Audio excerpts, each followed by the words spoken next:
கலக்குறீங்க bro அப்படின்னு நம்ம தளபதி அவருடைய ஸ்டைல்ல பிரதீப் ரங்கநாதன் அவர்களுக்கு பாராட்டுக்களை தெரிவிச்சிருக்காரா. அது தொடர்பான பதிவை தான் இப்ப பிரதீப் அவர்களே பகிர்ந்திருக்காரு.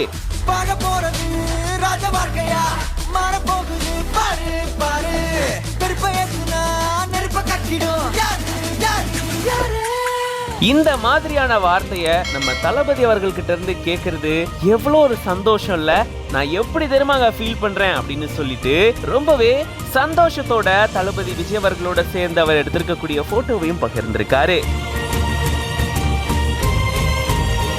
அண்ட் நான் இந்த மாதிரி ஒரு தருணத்துல எப்படி ஃபீல் பண்ணுவேன் அப்படின்னு உங்களுக்கே தெரிஞ்சிருக்கும் அப்படின்னு சொல்லி அந்த ஃபீலிங்ஸை இப்படி எக்ஸ்பிரஸ் பண்ணியிருக்காரு. அண்ட் இவரோட படக்குழுவினர் தளபதி விஜய் அவர்களை சந்திச்சிருந்திருக்காங்க. அந்த புகைப்படத்தையும் பகிர்ந்திருக்காரு. ஆக்சுவலா அஸ்வத் மாரிமுத்து அவர்கள் இதை தான் மென்ஷன் பண்ணிட்டு இருந்திருக்காரு. ஏன்னா தளபதி விஜய் அவர்கள் அவருக்குமே ஒரு வாழ்த்து சொல்லியிருந்தாரு. அதையும் தான் அவர் ஷேர் பண்ணியிருந்தாரு. அண்ட் ஃபைனலா சச்சின் ரீ ரிலீஸ்க்காக ரொம்ப ஈகரா வெயிட் பண்ணிட்டு இருக்கோம் அப்படின்னு சொல்லிட்டு இப்படி ஒரு சூப்பர் டூப்பரான பதிவை பகிர்ந்திருக்காரு நம்ம பிரதீப் ரங்கநாதன் அவர்கள். இது பத்தின உங்களோட கருத்துக்களை கமெண்ட்ஸ்ல சொல்லுங்க. மேலும் இந்த மாதிரியான வீடியோஸ்க்கு பிஹைண்ட் நோட்ஸ் பேஜை ஃபாலோ பண்ணிக்கோங்க.